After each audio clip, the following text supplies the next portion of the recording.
दिन clause by clause उनमें संशोधन था और जिसको फिर जेपीसी ने वोटिंग और बहुमत के आधार पर अडॉप्ट किया था, वो रिवाइज बिल को भी आज हम उसको जेपीसी के समक्ष रखेंगे। The Joint Committee of Parliament on the Waqf Amendment Bill adopted its draft report through a vote on Wednesday morning. Opposition MPs have been given time till 4 p.m. on Wednesday to submit their dissent notes on the report.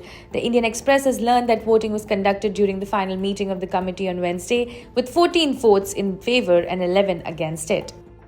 However, the opposition has claimed that all 14 amendments were from the NDA and 44 others made by the opposition were rejected. आज की बैठक में मैं सभी अपने JPC members को धन्यवाद देता हूं कि जिस तरह से इस ज्वाइंट पार्लियामेंट्री कमेटी ऑन वक्फ जो स्पीकर साहब ने हमें मैंडेट दिया था, उसमें वाकई सभी ने पिछले 6 महीने से लगातार बैठकों में साथ दिया। बैठकों में डिटेल डिलिब्रेशंस हुआ, डिस्कशंस हुआ और डिस्कशंस के बाद आज फाइनली आज जो जेपीसी की ड्राफ्ट रिपोर्ट थी और जेपीसी का जो क्लॉज बाय क्लॉज जो हम लोगों ने 27 तारीख को हमारे 14 क्लॉजेज में अमेंडमेंट्स हुए थे, उसका एक अमेंडेड जो बिल था दोनों को मेजॉरिटी के साथ अडॉप्ट किया अच्छे माहौल में सभी सदस्यों ने।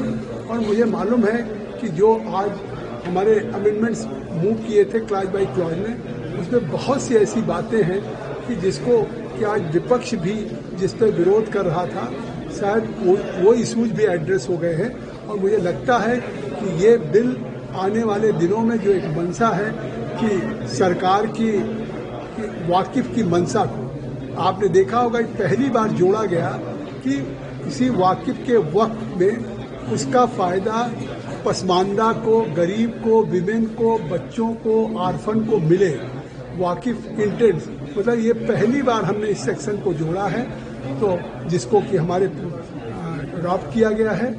अब आज अडॉप्ट होने के बाद कल हम इसको स्पीकर साहब को इस रिपोर्ट को हम प्रस्तुत करेंगे। तो सर इसमें मूल बिल में कितने संशोधन हुए हैं और किस तरह से ये संशोधित प्रारूप पेश किया जा रहा है? जो हमारे बिल हमारे सामने आया था उसमें 44 क्लॉजेज या 44 संशोधन थे, जिसमें हमने 14 क्लॉजेज में हमने हमारी सदस्यों के द्वारा अमेंडमेंट्स आए थे और जिसको बाई मेजॉरिटी उस पर हमने वोटिंग कराई क्लॉज बाई क्लॉज और 14 क्लॉजेज पे हमारे अमेंडमेंट भी तो ये बहुत ही अफसोस की बात है कि जेपीसी में जो चर्चा होनी चाहिए थी और जिस चीज़ों को मलहूज रखना चाहिए था वो नहीं रखा जा सका। जो स्टेक होल्डर्स आए थे, देश भर में जो दौरे किए थे, देश भर से जो ईमेल आए थे, उन सबको नज़रअंदाज करते हुए वोटिंग पर जो है वो अडॉप्ट की गई रिपोर्ट और जो है वो जो गैर कानूनी है, गैर दस्तूरी है, अनलॉफुल है और डेमोक्रेटिक कल्चर के बिल्कुल मुताबिक नहीं है, बल्कि इससे जो है वो एक मजहब में दखलंदाजी का एक रास्ता खुल रहा है जो बहुत दुखदेह है और हानिकारक होगा आगे चल करके।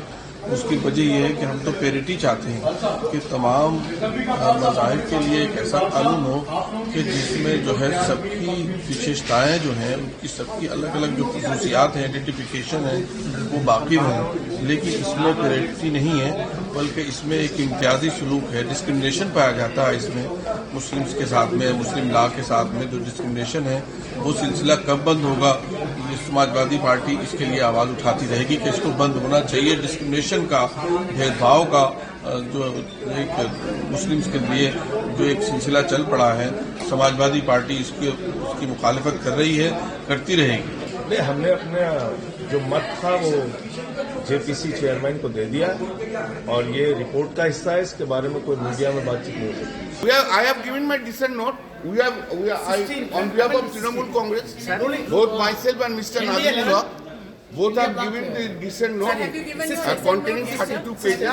We have received the 653 pages draft yesterday around 7:55. We have given the dissent note. We have looked into these things. We have given the historical background, etc. But interestingly, what we have seen is this report, the observation and recommendation of the committee are wholly perverse. Perverse why? Number one, statements of the witnesses have not been taken into consideration. What we have said during the course of the deliberation, that have not been taken into consideration. There is no reason as such, excepting what has been stated by the central ministry, that has been quoted. Now the question therefore arises is whether the stakeholders' view or our view which we have expressed, or the witnesses' view which have been expressed time to time, whether that, why did it not appeal to the chairman, that reason has not been given. According to me, the JPC proceeding has been turned into a mockery, and this is absolutely JPC proceeding. I do not know why this JPC proceeding has begun, commenced, when they would come to the only afford the view of the minority ministry itself. All other views have been totally ignored. In the report itself, they have quoted the names, who are the stakeholders, who are the evidences have been given, that have been quoted. But point is this, quoting of the names of the witnesses or quoting of the names of the stakeholders are not sufficient for the purpose of making this recommendation by the JPC. The committee was duty bound to consider each and every statements of the witness, and also statements made by us, and why our statements and the witnesses' statements did not appeal to the mind. That reason has to be given. That reason has not been given.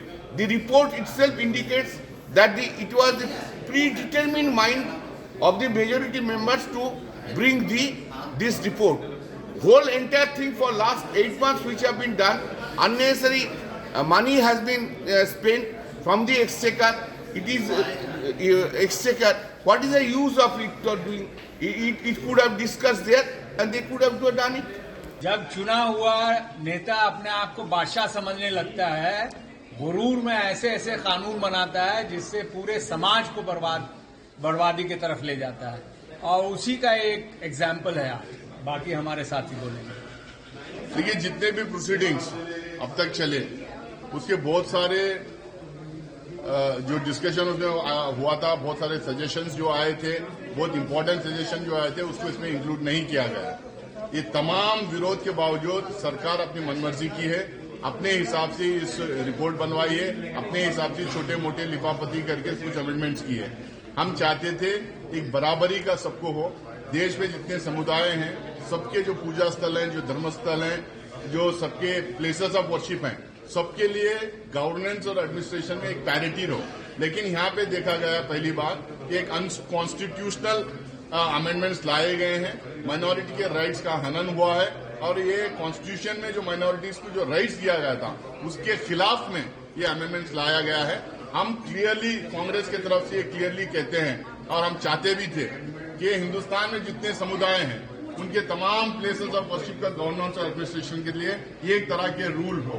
लेकिन यहाँ पे clearly ये single out करने के लिए minority community के लोग को, खासकर मुसलमानों को सिंगल आउट करने के लिए और खासकर उनको दबाने के लिए, कुचलने के लिए, उनकी आवाज दबाने के लिए ये अमेंडमेंट्स लाया गया है।